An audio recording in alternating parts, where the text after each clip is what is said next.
Hello everyone, hope you're doing well. Since we finished the December 2021 past the developers, it's time to get into the January ones, which just came out a few days ago. So we're going to start off with the aviation stuff today and have a look at it. And also at the same time, just to let you know, going on stream today, we're going to be doing a Q&A. So if you are interested in coming on and asking some questions, and then also we're going to be doing a custom battle with Wingerling Dragon, who is another streamer. Unfortunately, it was delayed from yesterday, but it should be going ahead today. And then also just playing stuff like the DF-105. So hopefully to see you there, and if not, enjoy the video. The first vehicles that were passed were for Germany, and they're actually some kind of interesting ones. We have two Bf-109s, the X0 and also the V21s, and these vehicles are slightly different from the norm. The basic difference between these than the standard Bf-109s that you'll see is the engine that they have access to. Basically, in 1938, the V21, which was one of the prototypes of the E-series or the Emil series of Bf-109s, was modified to use a BMW 139 engine. This was a complete copy of the Pratt & Whitney Twin Wasp R-1830, so they had to change the fuselage of the vehicle and also, just to make sure that it could actually hold the radial engine. They also gave it a new canopy, which was similar to the 262's canopy, obviously not around at the time, and they tested it to see its flight performance. They also made a second 109, known as the X0, and this was actually a modified F1 airframe, and once again they used the same engine, the BMW 139 radial. And the airframe was modified differently though. They gave it a wider cross-section and also a similar canopy, and if not identical to the V21's canopy, and the wingtips akin to the Bf-109E instead of the F1 with the flat edges on it. The prototype itself first flew in control of Fritz Wendel on the 2nd of September 1940, and flight tests were continued despite the issues caused by the BMW 801A, and development was ended in early 1942. The vehicle was probably scrapped. Unfortunately, the information on it is not great when it comes to after that period of time. But there is a wonderful note in this post that I just want to read verbatim for you, because it shows the depths that sometimes people have to go to, I suppose. Normally, now we'd go into the specifications of both aircraft, but because I can't get a proper sheet for either, but according to Reddit, yes, I had to dig that deep to find anything on these. Flight data does exist at Eprop Bungstel Rechlin, but again, I cannot be sure as I don't speak German. I can't get information reliably. That sentence there epitomizes what the past developers are. Now, funny enough, I do actually have a book by William Green which does go through the specs of these vehicles and does talk about them in detail and all of that stuff. But you know what? I think I'll save it for another video since it isn't mentioned in the post. Now, the main thing about these vehicles is if you actually have a look at them, they don't have any armament on them. They are just test beds, so you'd have to add armaments to them if you wanted to, but I suppose most people wouldn't have an issue with that. The Soviets get an offering of the Polikarpov R-5T, which is a torpedo variant of the R-5. Now, the Polikarpov R-5 was the main reconnaissance and also light bomber aircraft of the Soviet Air Force during the 1930s. They made around about 7,000 units of this thing, including the different variants, and it certainly proved its effectiveness through its use. It comes as no surprise then that the Soviet Navy wanted to get their hands onto this machine as well, but not just for reconnaissance. Due to the massive advancements in aviation technology during the 30s, it became clear that dive and torpedo bombers were a very serious threat to all kinds of naval vessels. And because the R-5 had both decent speed and range for its time, it was the most obvious choice for a new torpedo bomber. So in 1932, the development, the Polikarpov R-5T, started, and the first prototype completed its first flight in 1933. In 1935, they made 50 models of it, but then production came to a halt. All 50 models were accepted into service the same year, and they served around the Soviet coast and the Far East until 1938.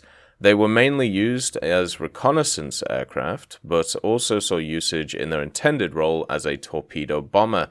Now, these either had access to one 820-kilo torpedo, which is a pretty interesting one, and at the same time could also carry different payloads of 250-kilo bombs or one 500-kilo bomb. It had one or two fixed forward-firing 7.62 PV-1 MGs, which I think we already have actually, on the I-15s.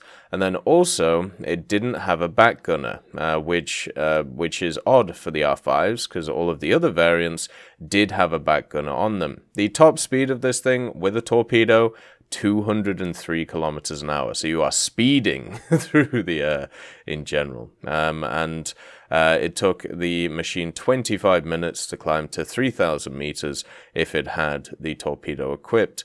It used the Mikulin M17F engine, which had a maximum power output of 715 horsepower.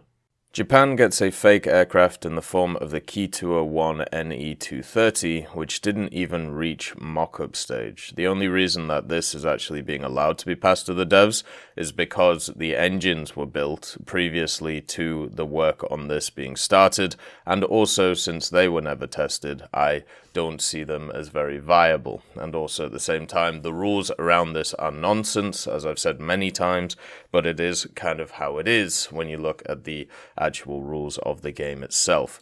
With the development of the Kicker aircraft underway for the Imperial Japanese Navy Air Service, the Army branch sought to build a jet aircraft for both intercepting as well as the fighter-bomber role. Nakajima was selected as the manufacturer of the IJAAF's first jet fighter and already had experience with the Navy's Kicker. Until the Kicker, however, the IJAAF desired a fighter aircraft from the beginning, and the design specifications called for an aircraft with a speed of 800 kilometers an hour, 12,000 meters service ceiling, and also 800 kilometers flight range. The aircraft was assigned the designation Karyū Karyū. The design work started in January of 1945, so the last year of the war, and initially it was expected that the proposed jet aircraft could have its prototype completed as early as July, but guess what? It didn't. Because the U-864, which was to provide significant technical documentation and assistance to Japan, was sunk off the coast of Norway. I'm sure there was also many other reasons why a prototype was not built, e.g. lack of resources and also losing the war. The program was revised to see a prototype for December, after World War II, and the first 18 production aircraft to be produced by March 1946, which of course didn't happen because they were bombed. Also the Karyū would have resembled the 262, which much more closely than the Kicker, and would in fact be larger than the German design. The aircraft was to be powered by a pair of NE-230 or NE-130 jet engines, with both engines being well underway with the program starting in 1944. The first NE-230 was completed in March, with the second and third engine in May and June respectively, but never actually mounted to anything.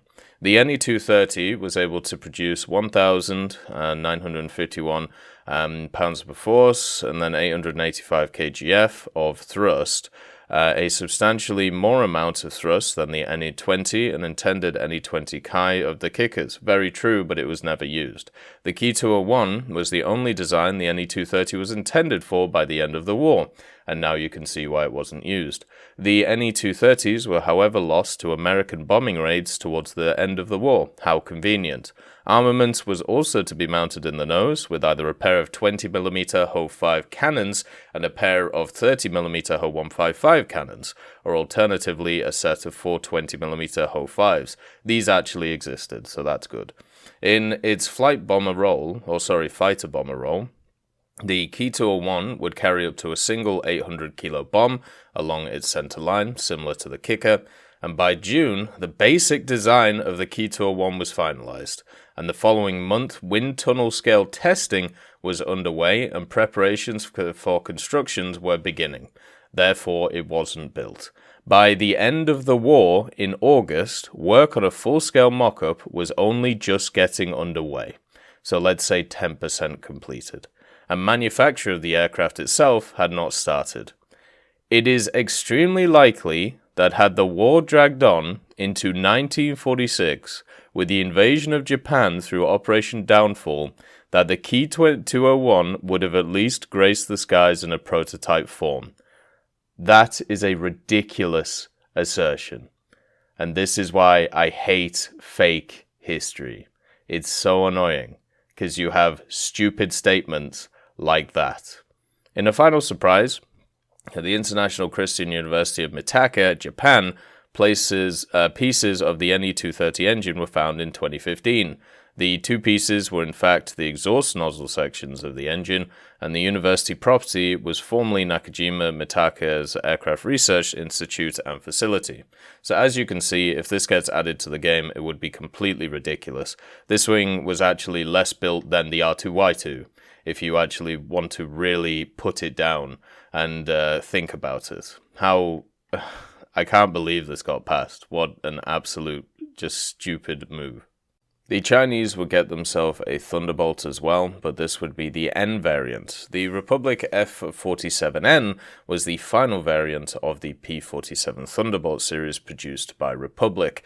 The United States Army Air Force desired a long-range fighter to escort their B-29s in the Pacific Theater, and had already long-legged P-47s were refitted with a new larger wing design containing fuel tanks, enlarged dorsal fins, reinforced undercarriage, and also clipped wings. The clipped wings itself improved roll rate, the greater wing area improved pitch rate, and the wing fuel tanks increased the range of the P-47N to 3,150 kilometers in range. The enlarged dorsal fin improved stability of the aircraft, and the undercarriage was reinforced to take on the weight increases of the P-47N. This, however, meant the P-47N was the heaviest P-47 available, and its rate of climb suffered because of it. The first production P-47N rolled off the lines in September of 1944 and made it to units in the Pacific to fly escort missions prior to the surrender of Japan.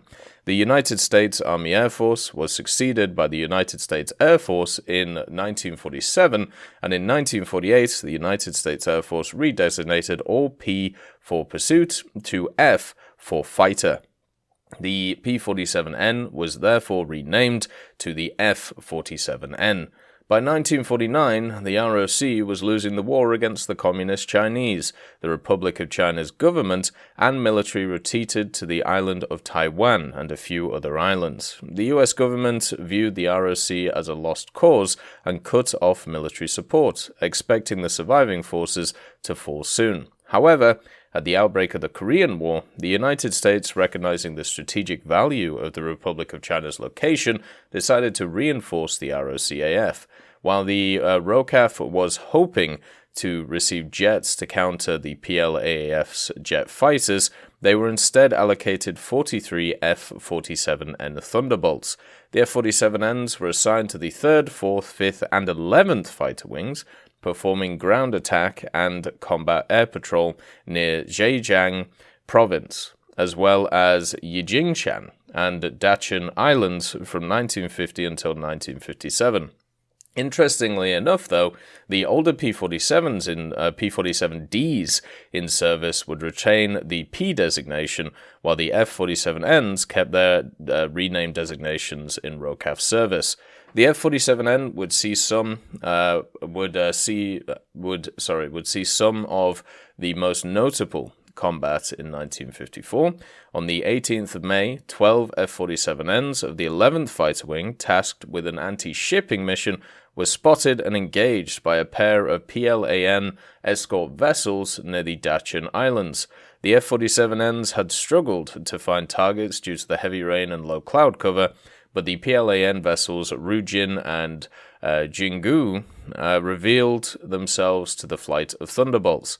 The F-47Ns flew down to an altitude of 50 meters and proceeded a skip bomb on the Rujin, with 2 bombs detonating just off the portside bow. The F-47Ns made another attack run, and this time diving in and dropping a pair of 500-pound bombs into the bridge, killing its commanders as well as the ship's power. Rujin was finished off by another F-47N, hitting the starboard side waterline, causing her to list and capsize. Jingu, on the other hand, successfully performed evasive maneuvers and survived long enough for the F-47Ns to run out of ammunition. On the 22nd of May, a pair of ROCAF F-47Ns were engaged by 6 PLAAF MiG-15s. The slower yet more agile F-47Ns were able to destroy a MiG-15, a kill shared between 2 pilots.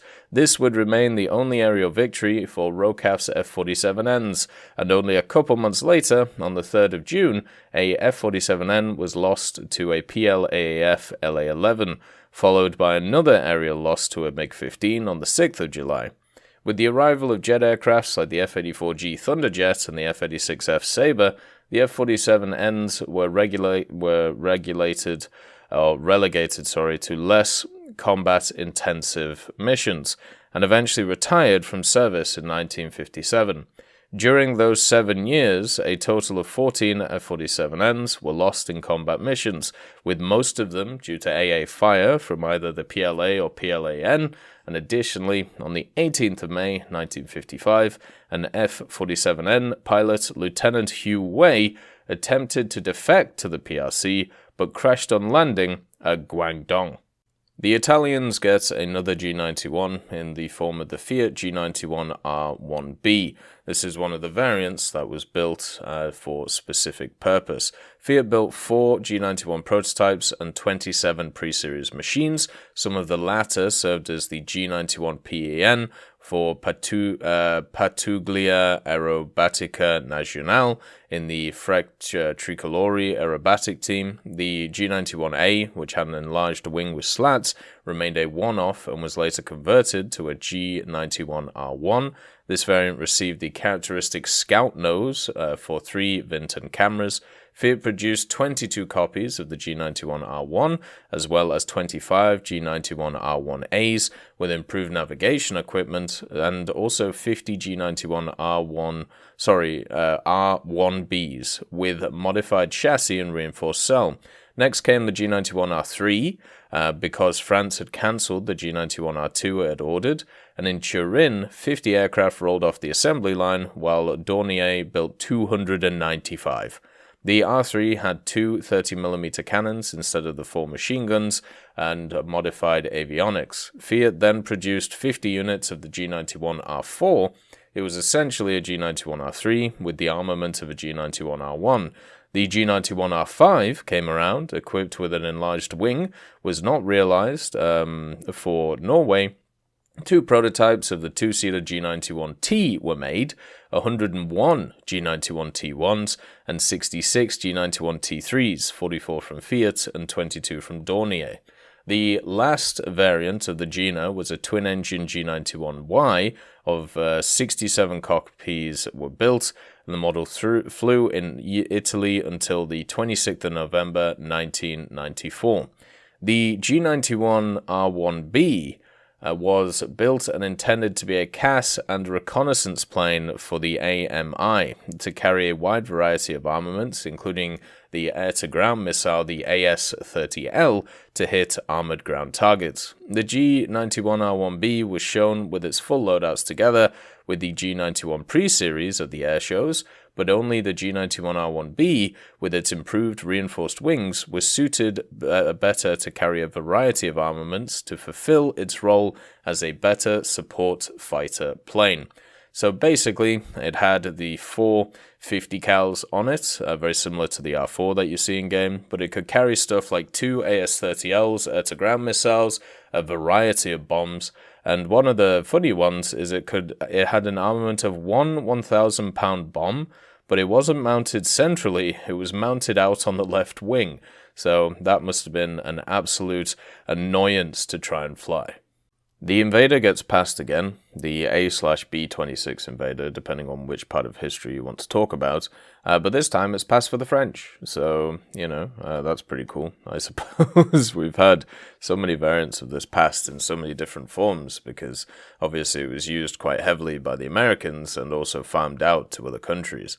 On 2 separate occasions, the Armée de l'Air acquired the AB-26 Invaders to fight colonial wars. Beginning in January 1951, when the French Groupe de Bombardement was formed in Touraine, the Armée de l'Air obtained a loan from the USAF for 111 B-26Bs, B-26Cs, and RB-26C Invaders to equip 3 bomber groups and also 1 reconnaissance flight. Of the 111 Invaders, 25 were lost in combat or in flying accidents.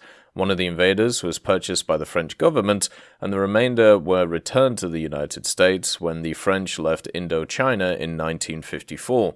The single Invader purchased in 1954 was later joined by 8 others for use in a variety of trials at the Karyū gunnery and bombing range. During the Algerian War, 85 B-26Bs and B-26Cs were purchased by France to equip the Centre d'Instruction au Bombardement, the 328 and 329 squadrons at Karyū, and the GB-191 Gascon, the 291 Guyenne, and the 131 Armagnac, and also the 232, and the Escadrille de Chasse de Nuit, and the 171 in Algeria. The last Invaders were unique as they were equipped with specially modified night fighter equipment to intercept light aircraft flying guerrilla supplies and cadres across the border with Tunisia.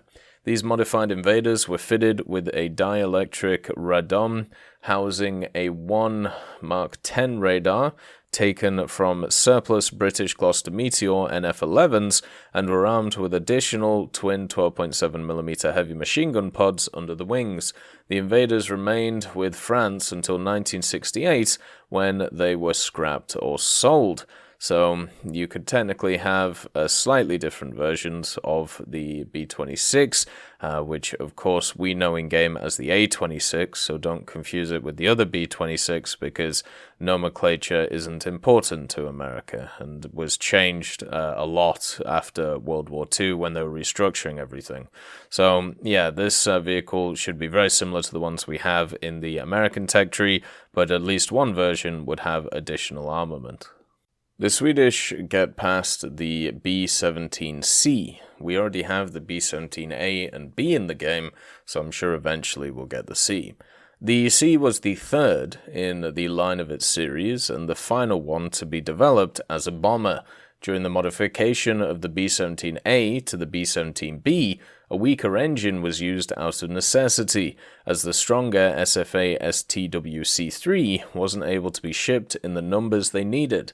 The modification from the B-17B to the B-17C partially rectified this issue by replacing the weaker engine with a new and stronger one, but not as strong as the B-17A's engine, in the form of the Piaggio P11 bis RC40C engine purchased alongside the J-20 fighters.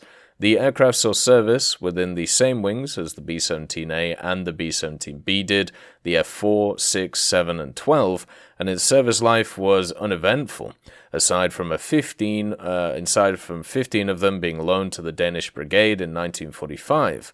By the 5th of May, they were planned to be flown to Denmark, but this wasn't allowed, and so they and the aircraft remained in Sweden. Due to the delay, the purchase was then cancelled of the vehicle. Production ended by 1944, and by 1947, all of the B-17 series in Sweden was retired from service. There is also the idea of adding rank 3 to the Israeli aviation tech tree, which has been passed to developers, and this rank 3 is absolutely terrible. I can imagine if this was the actual start of the Israeli tech tree, nobody would touch it with a beanpole. But at the same time, let's go through it and see what is suggested. There are a few vehicles: the Beaufighter TF Mark 10, the Mosquito FB6, the Mosquito NF30, the AT6 Harvard Texan in both early and late configurations, because we have to pump out as many as possible, an early configuration of the B-17G, and of course the IAI 201 Arava.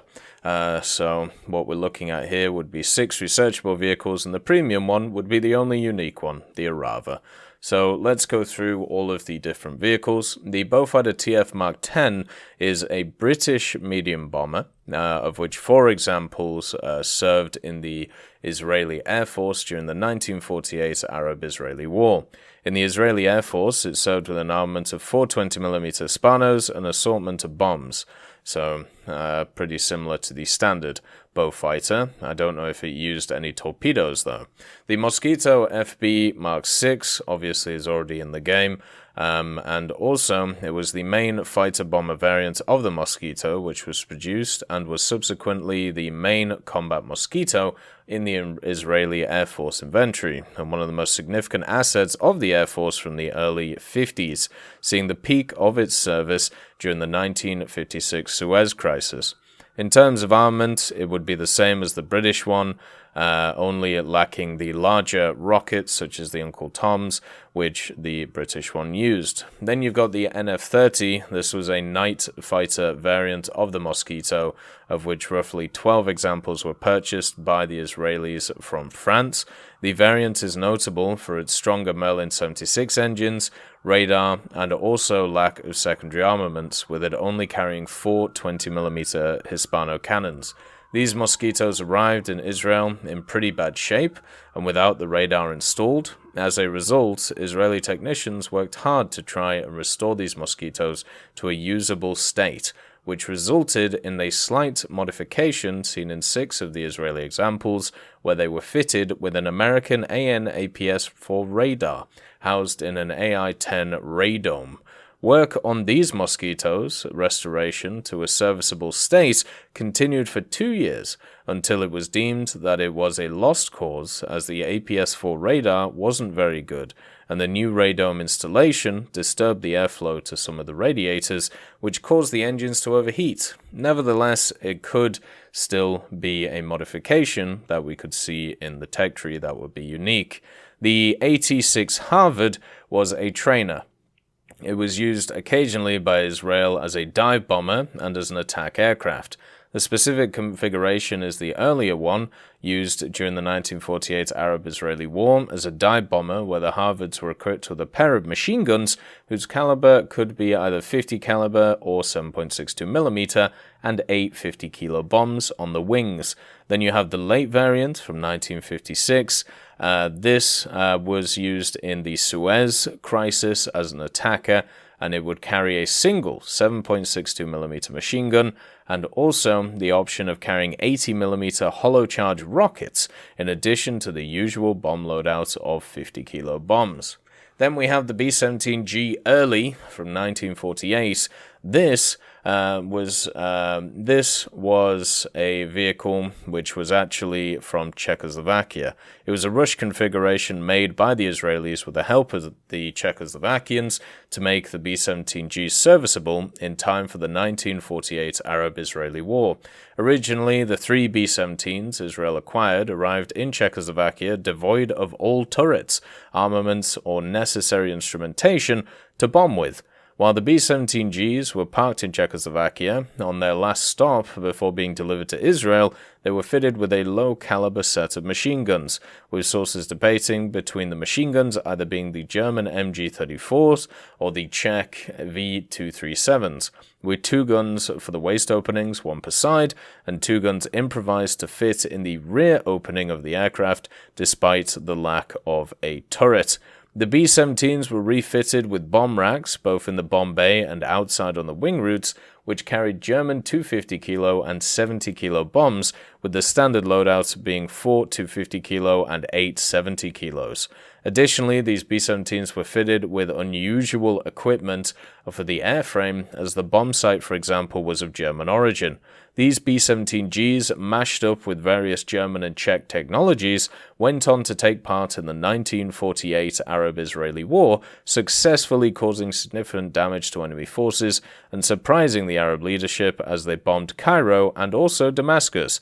After the war, the B-17Gs were refitted with original B-17 equipment, and as can be seen in the one that's already in-game, and also the B-17G that we have in the tech tree is the one which was actually used in the 1956 Suez Crisis, since that is the camouflage of it. So an earlier version with this configuration might be considered.